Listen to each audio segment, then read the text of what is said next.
Decidí dividir en dos la guía esta porque, como habrán visto, es súper larga y es una guía que tiene un montón de temas nuevos, un montón de palabras nuevas, y como supongo que les habrá pasado, por lo menos a mí me pasó cuando la vi por primera vez, me estresó un montón.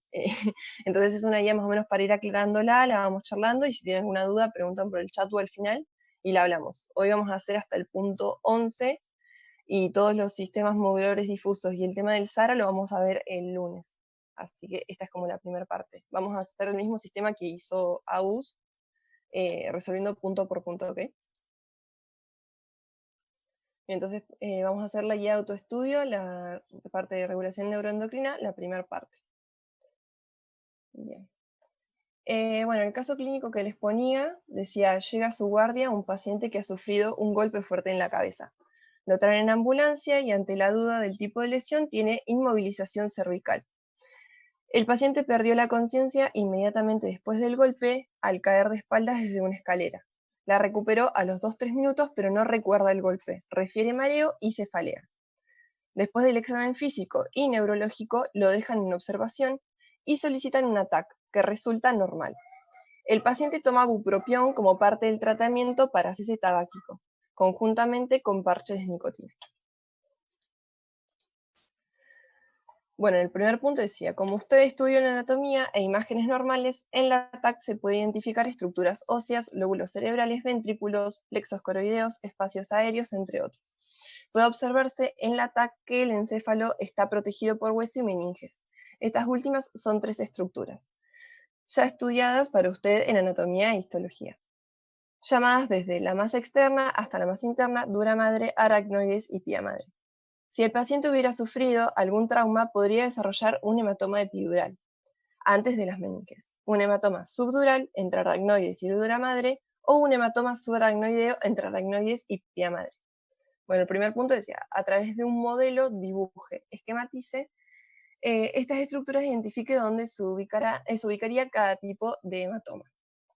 Entonces, yo acá les puse una imagen, obviamente no es un dibujo que hice yo, pero bueno, vamos a tener acá todas las estructuras que ustedes deberían marcar, que va a ser, bueno, el cuero cabelludo, cráneo, dura madre, tenemos aracnoides, espacio subaracnoideo, pía madre y el cerebro. Acá al costado van a ver que tenemos los 4 tipos, digamos, de hemorragia o hematoma, como dice la consigna, que vamos a tener una hemorragia intracraneal, que es cuando es intraparenquimatosa, que se ve que es bien difusa. Después tenemos una hemorragia subaracnoidea, que va a ser justamente en el espacio subaracnoideo. Después vamos a tener la hemorragia subdural, que está por debajo de la dura madre, y luego vamos a tener la hemorragia epidural, que va a estar por encima, entre la dura madre y lo que es el cráneo.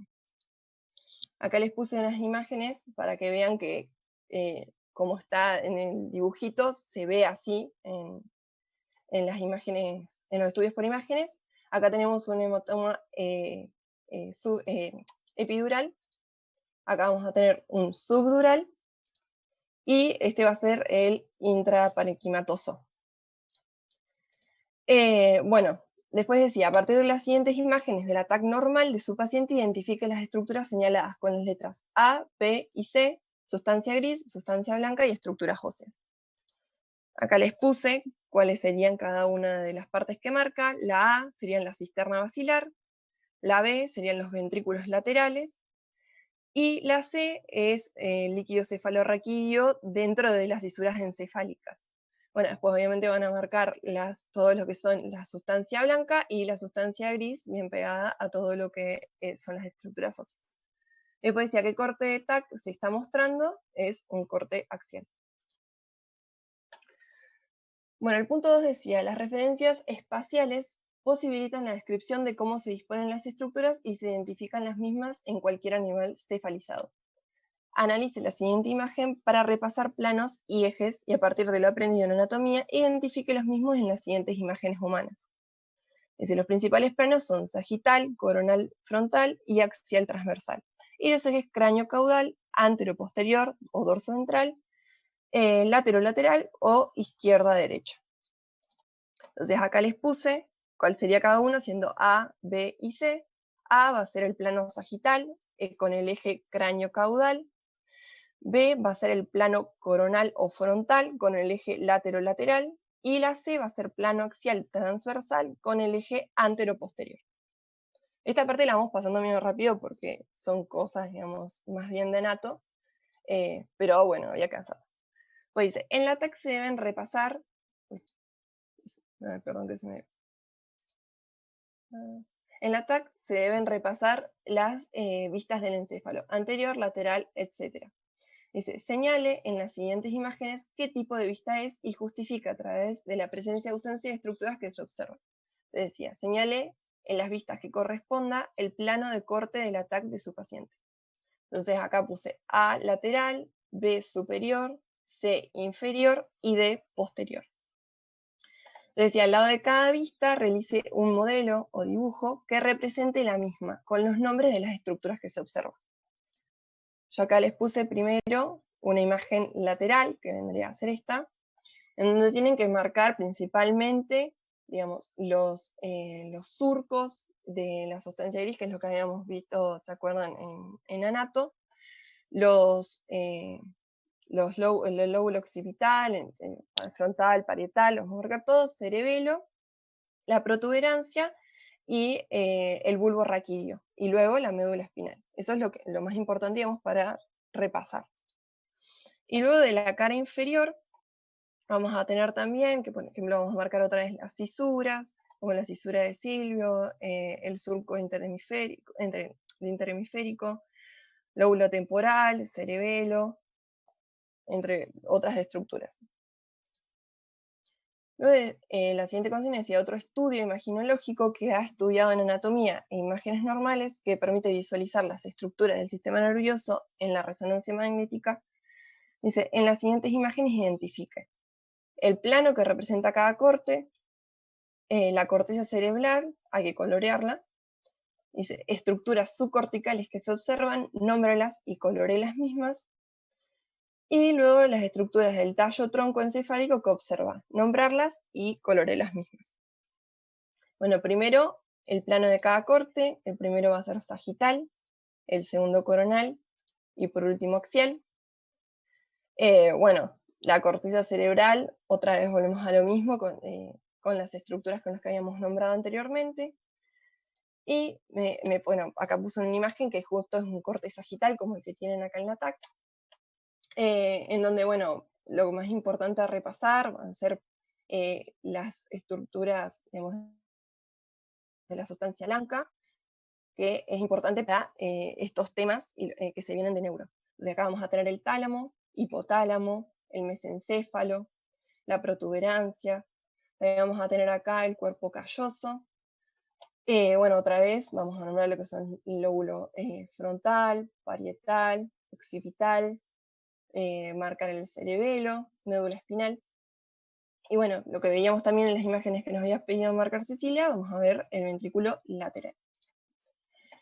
Esta es una foto de Netter, en donde vamos a tener otra vez marcada la sustancia blanca, donde lo más importante que tenemos que ver va a ser la cabeza del núcleo caudado, la cola del núcleo caudado, tálamo, el núcleo lenticular. Luego tenemos acá la cápsula interna, que vamos a tener la rama anterior, la rodilla y la rama posterior. Y bueno, y después hablar de la cápsula externa, el claustro y la... y bueno, este es otro corte de otra vez las mismas estructuras.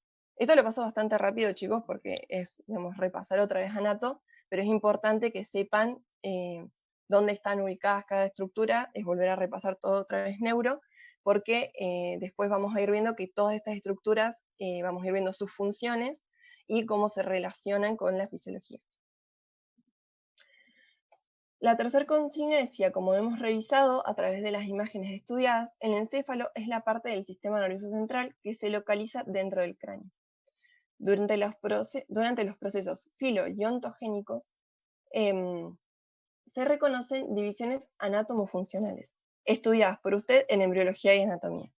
A partir de las vesículas hemisféricas, embrionarias, telencefálicas, se distinguen 4 partes.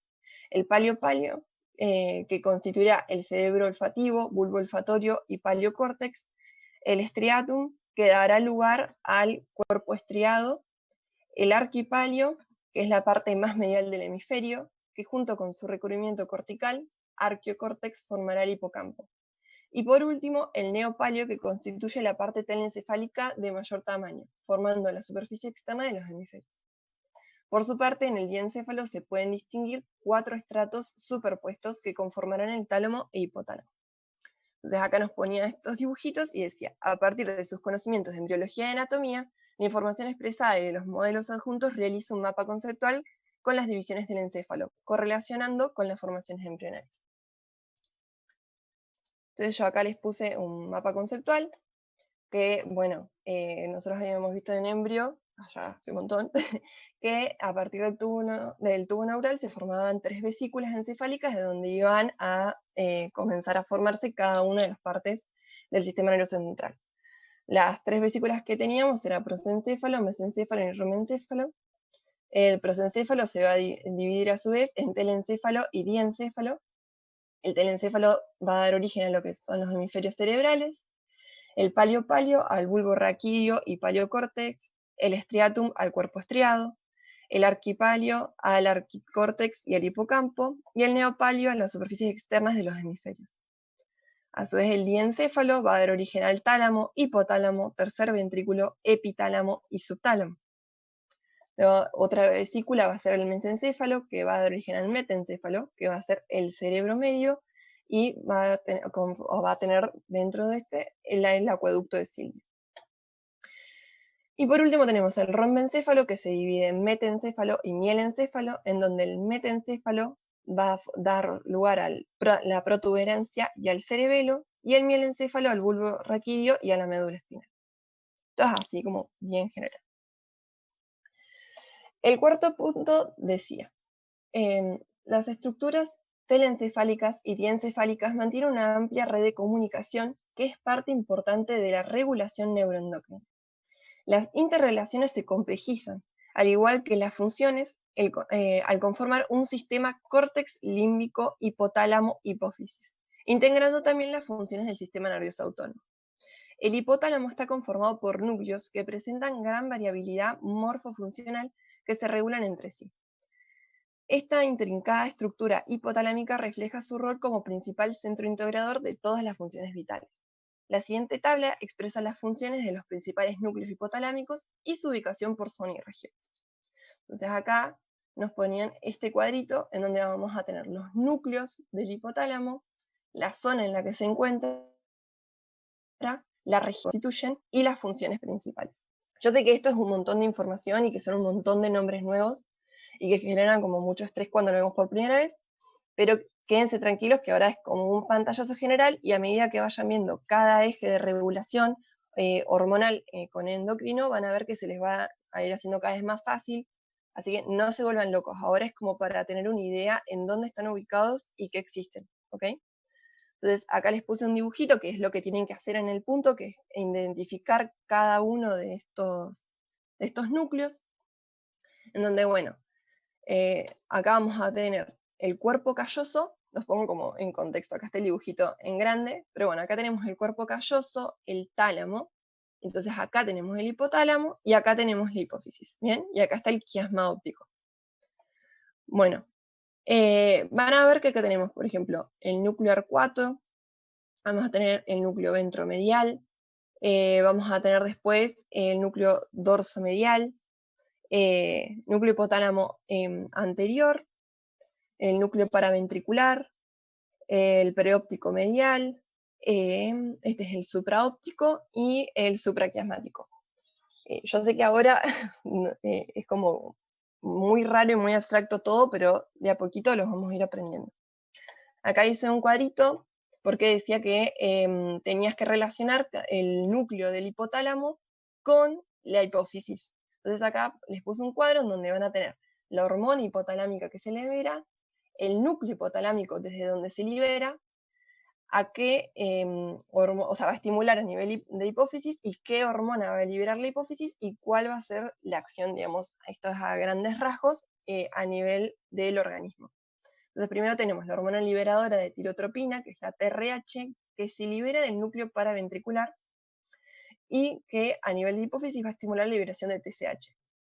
Esto estimula la producción de hormona tiroidea y también tiene efectos tróficos sobre la glándula tiroides. Después tenemos la hormona liberadora de gonadotropinas, que es la GnRH, que se libera a nivel del núcleo preóptico y arcuato. Y estimula a nivel de hipófisis la liberación de FSH y LH. La LH en la mujer induce la ovulación y formación del cuerpo lúteo y estimula la producción de estrógenos y progesteronas por el ovario. Y en los hombres estimula la producción testicular de testosterona. Y la FSH estimula el desarrollo de folículos ováricos en la mujer y regula la espermatogenia testicular en el hombre.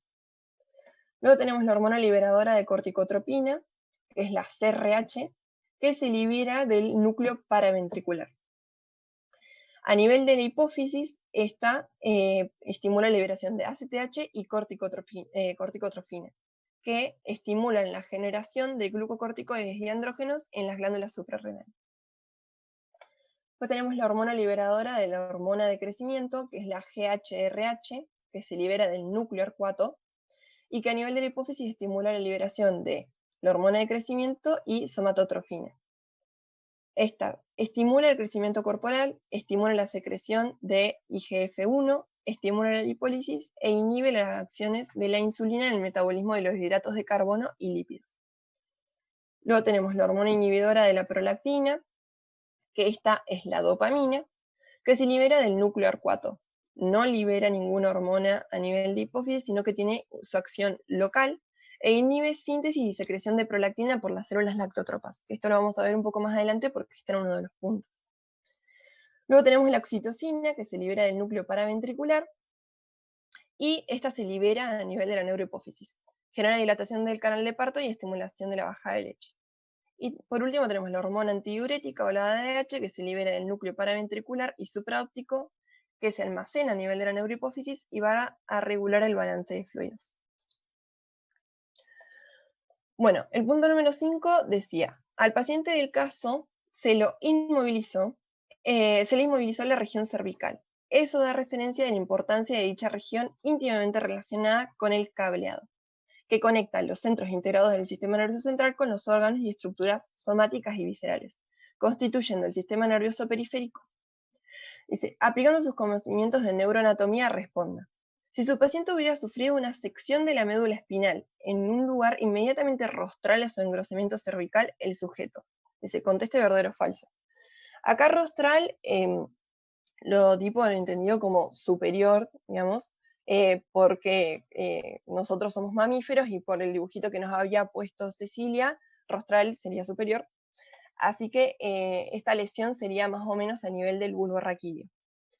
Entonces dice, ¿el paciente perderá su audición? Falso, porque esta es una función que se integra a niveles superiores, no al nivel del bulbo raquídeo. Dice, ¿perderá el control solo de sus miembros inferiores?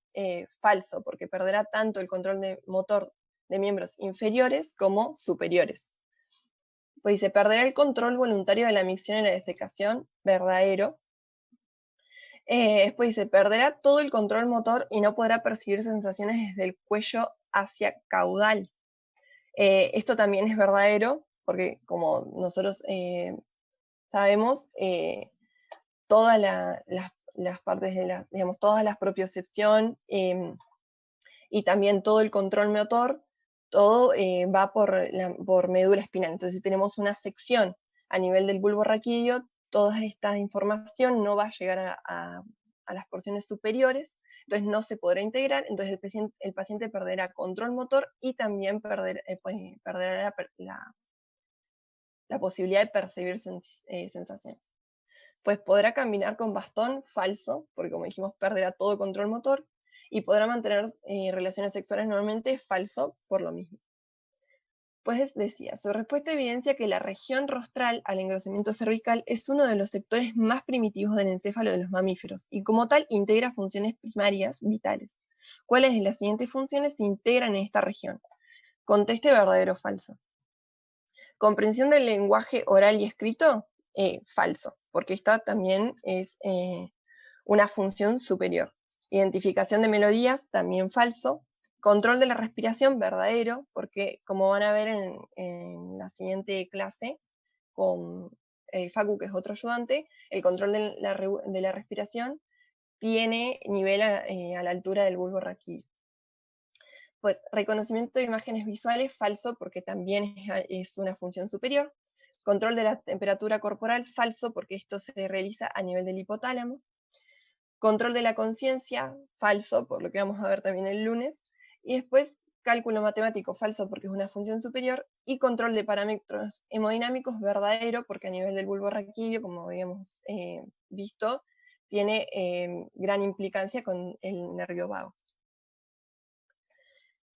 Bueno, en el punto 6 dice, usted analizó las estructuras que se desarrollan a partir del metencéfalo embrionario y del mesencéfalo. Vuelvo a revisarlas y a partir del estudio de anatomía señalen el siguiente modelo.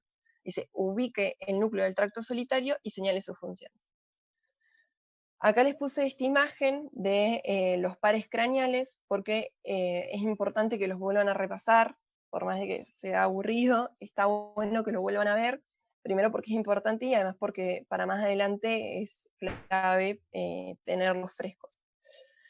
Y bueno, acá les puse un dibujo, que esto también se deben acordar de anatomía, en donde acá está el núcleo del tracto solitario, que es lo que piden que marquen en esta consigna, y acá les puse que el núcleo del tracto solitario o el núcleo cardioneumogástrico entérico, acá con el nombrecito ya tienen casi todas las funciones, integra funciones autónomas en la regulación de los sistemas cardiovasculares, respiratorios y gastrointestinales. Y además integra función sensorial que va a provenir de los nervios facial, vago y glosofaríngeo. Esto es como para que lo tengan en cuenta porque también ahora en endocrino van a ver que tiene bastante implicancia. Bueno, en el punto 7 decía, el paciente está siendo tratado con bupropión para dejar de fumar. Los trabajos científicos sobre el bupropión expresan que es un inhibidor selectivo de la recaptación neuronal de las catecolaminas dopamina y la noradrenalina, con un mínimo efecto sobre la recaptación de serotonina.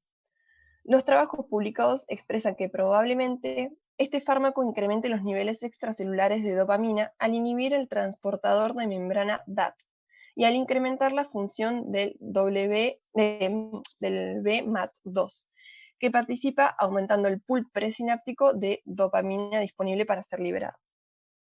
La dopamina es una amina sintetizada a partir de tirosina que por acción de la enzima tirosina hidroxilasa es hidroxilada para convertirse en dopa y posteriormente descarboxilada por la dopa decarboxilasa para dar dopamina.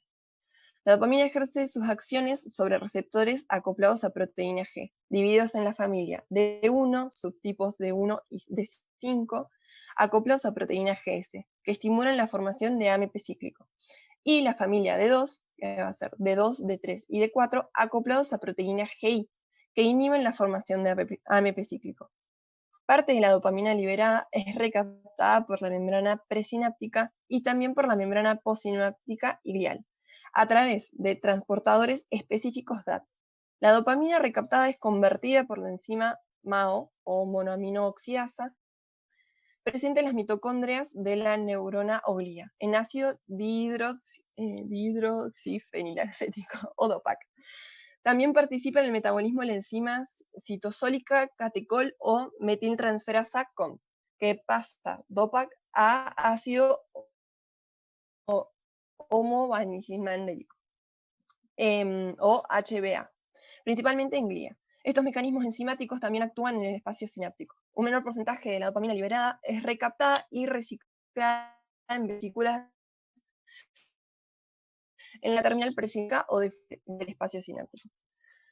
Bueno, les decía, a partir del texto realiza un modelo dibujo de una sinapsis dopaminérgica donde quede reflejada su síntesis, liberación, receptores postsinápticos, mecanismos de recaptación e inactivación. E indica en el modelo los posibles mecanismos de acción del fármaco bupropión. Bueno, sé que es súper largo, pero bueno, es importante que vaya leyendo para que si no, no se entiende nada de la consigna. Pero bueno, acá les puse una imagen en donde vamos a ver que la biosíntesis, el almacenamiento, liberación, metabolismo y recaptación de la dopamina. Me parece lo más importante acá que vean de cómo se almacena la dopamina en vesículas y una vez que es secretado y actúa, acá vamos a tener representados, justo tengo el dibujo, tiene los dos receptores que son agonistas, digamos, que van a aumentar el AMP cíclico para generar su efecto biológico. No, y acá tenemos el D2 que acuérdense que lo disminuye al AMP cíclico y actúa como inhibidor, ¿ok? Eso es importante. Y que la dopamina que queda en el espacio intersináptico, acuérdense que se recapta. Una parte se vuelve a meter dentro de las vesículas para volver a ser liberada y otra se va a metabolizar por la MAO. El bupropión, como habíamos dicho, es un inhibidor selectivo de la recaptación de dopamina. Entonces va a actuar a este nivel impidiendo que se recapte la dopamina y dejándola por más tiempo actuando en el espacio intersináptico para poder unirse a más receptores. La consigna 8 decía, para comprender la acción del fármaco, primero hay que conocer el rol de la dopamina y la distribución de sus vías en el sistema nervioso central. La dopamina participa en la expresión de comportamientos en la cognición, actividad motora, motivación y recompensa, regulación de la producción de leche, el sueño, la atención y el aprendizaje, entre sus más importantes funciones centrales. Las neuronas que liberan dopamina en el sistema nervioso central y se organizan en núcleo, entendiéndose como agrupación de cuerpos neuronales, desde donde parten vías conformadas por las acciones de dichas neuronas que liberan dopamina en sus terminales sinápticas. Este conjunto de núcleos y sus vías conforman un sistema denominado sistema dopaminérgico difuso. Las vías de este sistema difuso se denominan mesolímbica, nigrostriatal, mesocortical y tuberoinfundibular. Entonces acá decía, a partir de sus conocimientos de anatomía, en la imagen adjunta, identifique los núcleos que originan cada vía dopaminérgica mencionada y señalen las estructuras que son inervadas por ellas. Transcriban el texto, el origen y distribución de cada sistema dopaminérgico. Entonces, bueno, este es el dibujito, como decimos, del sistema dopaminérgico difuso. Entonces yo le puse flechitas. Bueno, acá vieron que dice 1, 2, 3, 4 y está puesta acá cada una de las estructuras. Entonces yo les puse las que no están. Que es, acá tenemos el cuerpo estriado del cuerpo calloso, luego tenemos el núcleo acuminado, la corteza frontal y el área tegmental ventral. Acá les hice unas anotaciones que me pareció importante.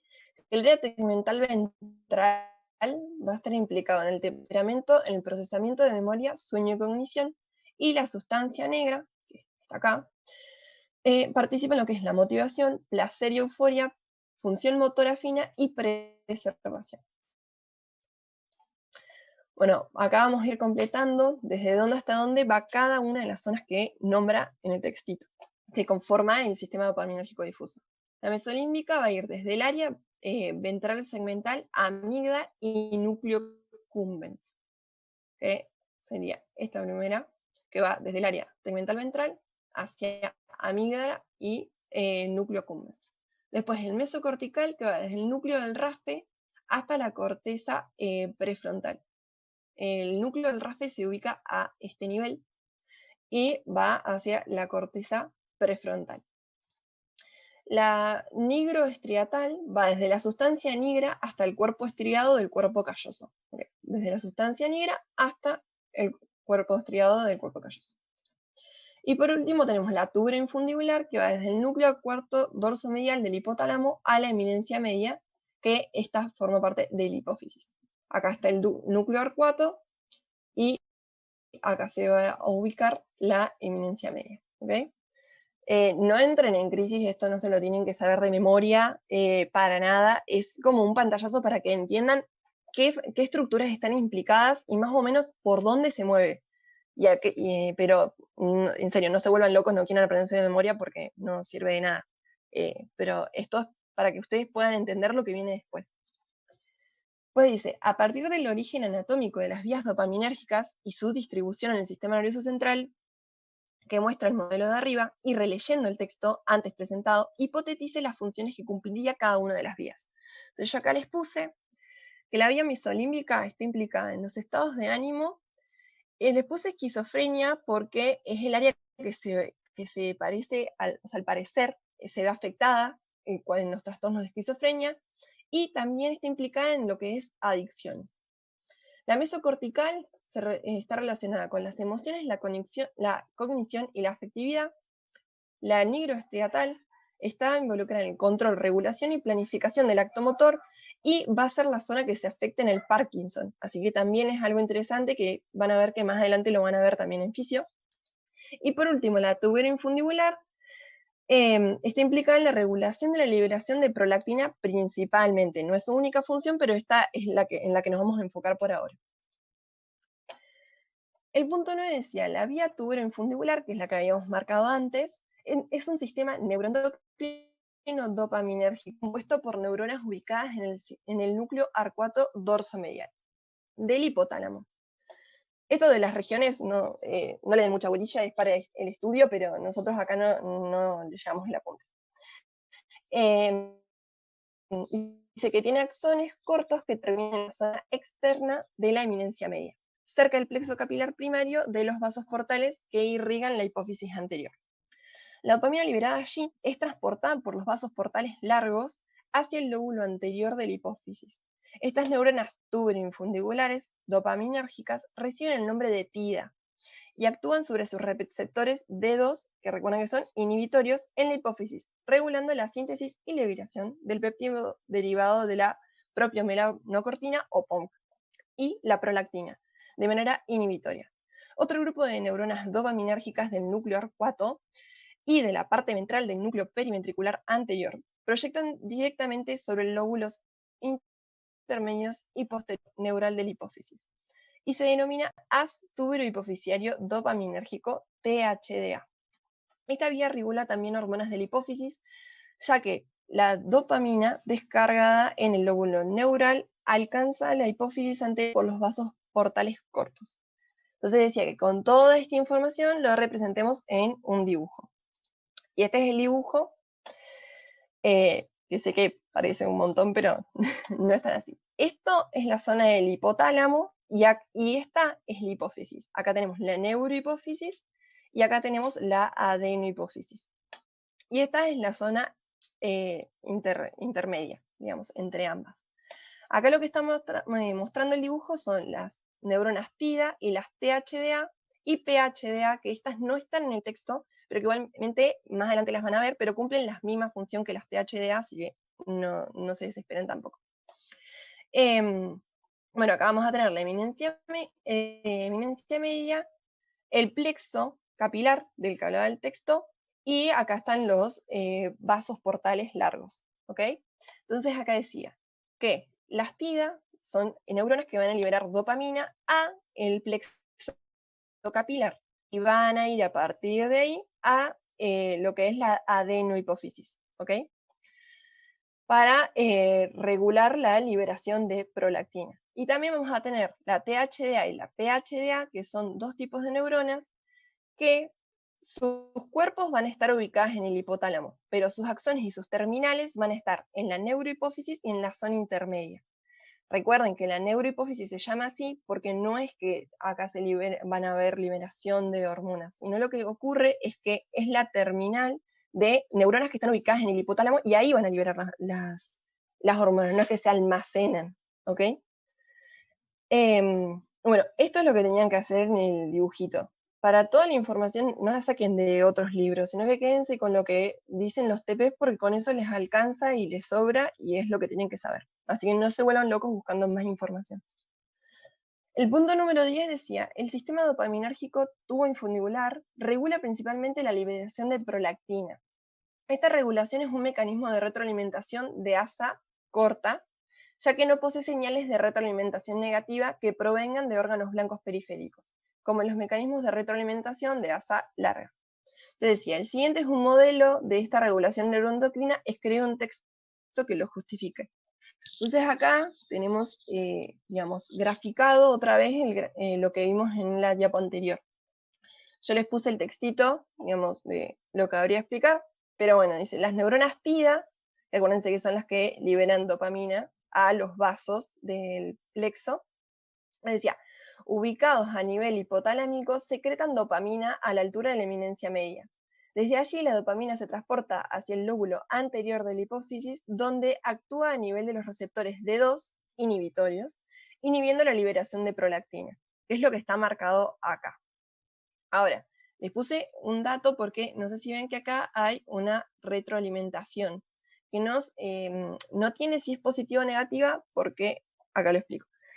Cuando no hay liberación de prolactina, se estimula aún más la liberación de dopamina porque no hay inhibición del eje. ¿Por qué? Porque la prolactina, cuando es liberada, inhibe a las neuronas TIDA. ¿Cómo se libera prolactina? Cuando nace el bebé y empieza a amamantar, activa mecanorreceptores a nivel del pezón, que esto nos va a inhibir las neuronas dopaminérgicas tipo TIDA y THDA. Eso lo que va a generar que se inhiba la señal inhibitoria de dopamina, lo que permite la liberación de prolactina por la adenopófisis. Entonces, acá les puse, cuando hay amamantamiento, se inhibe la liberación de dopamina, o sea, no está más, lo que produce liberación de prolactina, lo que inhibe aún más el eje. Pero cuando no hay liberación de prolactina, se estimula aún más la liberación de dopamina y continuando teniendo inhibido el eje. ¿Ok? Eso terminaría de, digamos, explicar todo el dibujo este que está acá. Pues decía, en resumen, una de las formas de caracterizar a los ejes de regulación es por la distancia de las señales que realizan la retroalimentación. A partir del siguiente modelo y con sus conocimientos sobre el eje de regulación del cortisol adquiridos en biología humana, y se modelice la retroalimentación de asa ultracorta, corta, larga y ultralarga de este mensajero químico. Entonces, acá está este dibujito donde vamos a ver, esto es hipotálamo, esto es hipófisis y glándula suprarrenal. Entonces, como dijimos, desde el hipotálamo se va a liberar CRH, que a nivel de la adenopófisis libera ACTH, que a nivel de la glándula suprarrenal estimula la liberación de cortisol. Y acá vamos a tener la asa ultra larga de retroalimentación negativa, va a venir del cortisol al hipotálamo. Vamos a tener la inhibición larga, que va a venir desde el cortisol a la adenopófisis, y la corta va a ser desde la ACTH liberada por la hipófisis hacia el hipotálamo. En este caso no tendríamos una ultra corta, pero también podría estar. Y bueno, y por último tenemos el punto número 11, donde dice, todos los mensajeros citados en los ejes de retroalimentación que actúan sobre el hipotálamo, como también las distintas señales metabólicas que representan la información del medio interno que ayudan a mantener la homeostasis, deben lograr atravesar la barrera hematoencefálica, que protege al encéfalo. Muchas de estas moléculas pueden lograrlo gracias a sus propiedades fisicoquímicas, al igual que muchos fármacos como el bupropión. Y otras pueden hacerlo a través de los órganos circunventriculares. Los órganos circunventriculares, como usted estudió en anatomía y histología, presentan densa vascularización, capilares fenestrados y la expresión de receptores para muchas de estas señales. A nivel del nuclear 4 se encuentra uno de los denominados órganos circunventriculares, que es la eminencia media, que conforma el piso del tercer ventrículo y a través de ella se envía información hacia la periferia, mensajeros químicos del hipotálamo, y se recibe información desde la periferia que van a ser hormonas, neuropéptidos o diversas moléculas productos del metabolismo. Entonces dice, analice el siguiente modelo y ubique las estructuras citadas en el texto y además ubique los lugares por donde circula el líquido cefalorraquídeo. Este era el dibujito que les ponía, pero yo acá les hice flechitas poniendo, este es el núcleo 4 dorsomedial, esta es la eminencia media, los capilares fenestrados, los tanicitos y los vasos fenestrados. El líquido cefalorraquídeo va a circular por el tercer ventrículo y va a ser lo que mantenga, digamos, una conexión entre lo que viene desde la periferia, pasando por capilares fenestrados, a través de los tanicitos, va a llegar al líquido cefalorraquídeo y de ahí a los distintos núcleos del hipotálamo. Es importante que esto porque es una forma de entender de que hay conexión entre lo que hay en la sangre con lo que hay en el líquido cefalorraquídeo con lo que pasa en el encéfalo, no es que está todo separado, pero hay una regulación para eso, porque los tanicitos tienen un montón de receptores que van a permitir las sustancias selectivamente, ¿ok? Y eso es con lo que se tienen que quedar. Y piensen de que el núcleo 4 está en íntimo contacto y por eso es importante en la regulación de la ingesta porque recibe mucha información desde la periferia. O sea, acá tiene un texto enorme en donde dice que los tanecitos son células gliales ependimales especializadas que recubren el tercer ventrículo y sus procesos se extienden hacia el tejido nervioso y glía, que conforman el parénquima encefálico cerebral, y a capilares. Estas células están implicadas en el transporte de mensajeros, poseen transportadores de glucosa y glutamato, receptores de hormonas y neuropéptidos periféricos y proteínas de la vía endocítica mediada por clatrina. Existen varios subtipos. Los alfas no tienen propiedades de barrera, mientras que los betas sí las tienen, y están inervados por neuronas aminérgicas y peptidérgicas que regulan sus funciones. Los alfa generan un puente de comunicación entre el lumen del tercer ventrículo de las neuronas y vasos del parénquima del hipotálamo medio basal. En el modelo se muestra el mecanismo celular implicado en el transporte de un mensajero químico muy importante para la regulación de la ingesta y el metabolismo intermedio, la leptina. En su recorrido desde la periferia hacia el hipotálamo a través de los tanicitos de la eminencia media. La leptina atraviesa la barrera hematoencefálica e interactúa con sus receptores específicos en el núcleo arcuato del hipotálamo, actuando como una señal indicadora de las reservas energéticas. El núcleo arcuato presenta dos tipos de poblaciones neuronales con altos niveles de expresión del receptor de leptina. Tenemos por un lado las neuronas POMCART, que conducen señales anorexigénicas a través de los derivados de la propiomelanocortina, la POM, y las neuronas NPI-agouti, que conducen señales estimuladoras de la ingesta a través del neuropéptido I, y la proteína relacionada con agouti. En situaciones de exceso de leptina se promueve la expresión de POM, que se escinde posttraduccionalmente en péptido llamado melanocortina, que actúa como ligando endógeno del receptor 4 de melanocortina MC4R, que se expresan en las regiones del sistema nervioso central directamente relacionadas con el control del apetito. Muchas observaciones en modelos animales y estudios clínicos indican que el bupropión posee actividad anorexigénica al estimular las neuronas POM del núcleo arcuato, que al liberar alfa-MSH disminuye la ingesta e incrementa el gasto energético.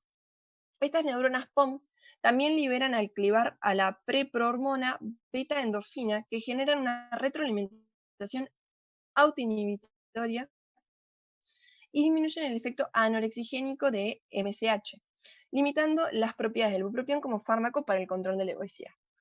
Entonces, decía que a partir del texto realiza un modelo que represente una hipótesis sobre el posible mecanismo del bupropión como anorexigénico y que represente la forma de ingreso del fármaco al sistema nervioso central. Entonces yo acá les puse este dibujito. Tenemos acá. Todo esto es el núcleo arcuato y acá tenemos el tercer ventrículo. Es el mismo dibujo que teníamos antes, nada más que ahora está dado vuelta, pero recuerden de que tienen íntimo contacto. Todas estas estructuras, que son órganos de la periferia, van a enviar señales que van a viajar por sangre y también por terminales nerviosas y que va a regular su paso a través de los tanicitos y van a tener actividad a nivel de las neuronas que están ubicadas en el núcleo arcuato. Entonces vamos a tener dos tipos, dijimos, las NPI-agouti y las POMCART, ¿ok? Las POMCART dijimos que son anorexigénicas y que aumentan el gasto energético. Entonces acá tenemos graficada la leptina, que es de la que habla el texto, que dice que estimula las POMCART e inhibe las NPI-agouti. La leptina, como muestra acá, es liberada por el tejido graso. Entonces, cuando tenemos niveles aptos de leptina, lo que va a suceder es que disminuye la ingesta por estimulación de las POMCART y aumenta el gasto calórico. Lo que refiere el texto es que el bupropión, que es el fármaco que estamos trabajando en este caso, actúa como anorexigénico al estimular las neuronas POMCART y también estimulando el gasto cardíaco. Por eso se utiliza para el tratamiento de obesidad. Entonces, por ahora se tienen que quedar con esa información. Además, vean en el dibujo que es importante que entre ambas neuronas también tienen señales que se envían, porque cuando se estimulan las POMCART, estas van a inhibir a las NPI-agouti y viceversa. Entonces, cuando se active, por ejemplo, se estimule la ingesta por estimulación de las NPI-agouti y disminuya el gasto calórico, también se van a inhibir las POMCART para que esta no interfiera con la señal. Y bueno, eso es todo hasta ahora. El lunes vamos a seguir con la segunda parte, que es los otros sistemas moduladores difusos, y también vamos a hablar del SARA, que también es mucha info nueva. Pero bueno, lo importante que quiero recalcar de esto es que quédense con todo lo que dice la guía, que tiene mucho texto estas guías, porque si no van a ir a buscar información. Kremen está todo el tiempo actualizando las cosas que pone, y esto es lo más nuevo que van a encontrar. No se vayan a leer a otro lado estas cosas porque van a hacerse un choclo enorme y no sirve de nada. Em, pero leyendo y estudiando esto, deberían andar bien. No sé si tienen alguna duda. No sé, estoy intentando abrir el chat.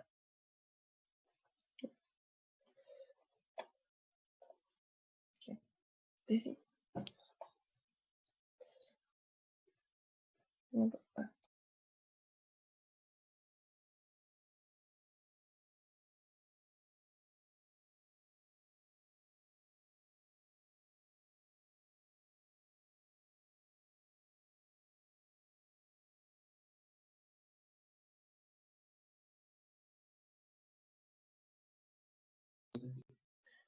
Ahí leí que estaban preguntando si el bupropión estimula y se uniéndose al receptor de lectina. No es que se une al receptor de lectina, hay un montón de receptores a nivel de las neuronas POMCAR. No sé bien a cuál se une. Lo que tienen que quedarse, porque van a ver que tienen muchos receptores. Ustedes sepan de que el bupropión o como otra sustancia, ustedes tienen que saberse, y les voy a poner acá la imagen de nuevo. Ustedes tienen que saber qué sustancias van a estimular y cuáles van a inhibir, que es lo más importante. Entonces, por ejemplo, tenemos la leptina, va a estimular a las POMCAR igual que la insulina. ¿Por qué? Porque los niveles de insulina, ¿cuándo van a estar altos? Luego de la ingesta. Entonces ustedes tienen que quedar de que como va a estar alto estos niveles, significa que tenemos reservas energéticas, entonces significa de que vamos a dejar de comer para poder comenzar a hacer funciones que impliquen gasto energético. Entonces, con eso se tienen que quedar. Lo que pone Kremer del bupropión es para que ustedes vayan y busquen cuáles son las sustancias que se unen y estimulan a cada una, pero no se hagan lío con los receptores porque son un montón y no viene, digamos, al objetivo de la guía.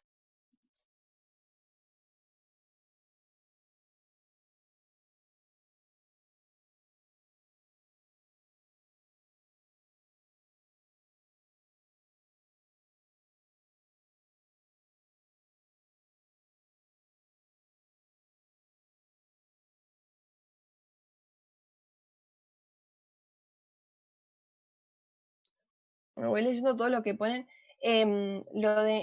Con el tema de anatomía, no se vuelvan locos, o sea, obviamente no les van a venir a hacer una clase, pero sí tienen que ver todos los núcleos de la base. Eso sí repásenlo porque van a ver que más adelante em, se va a ver un montón de los núcleos de la base. Entonces ya con saber cuáles son y dónde están, ya con eso es un montón, es lo que hay que saber. Y sí, la clase la voy a subir, ahí la estoy grabando, ahora la voy a frenar, así que hoy a la noche la subo, como muy tarde mañana. La subo al grupo de Face, así los compañeros que no la pudieron ver la ven. Y bueno, el lunes entonces seguimos desde lo que quedó de la guía, que es desde el punto 12 hasta el 17, que también es mucha info nueva, así que vamos a ir haciendo recorte de lo importante. No sé si tiene alguna duda más. Claro, y parámetros vitales lo pasamos para el miércoles, así tratamos bien este tema que es importante, y después el FACU va a dar parámetros vitales. Así que nada, bueno, nos vemos el lunes entonces.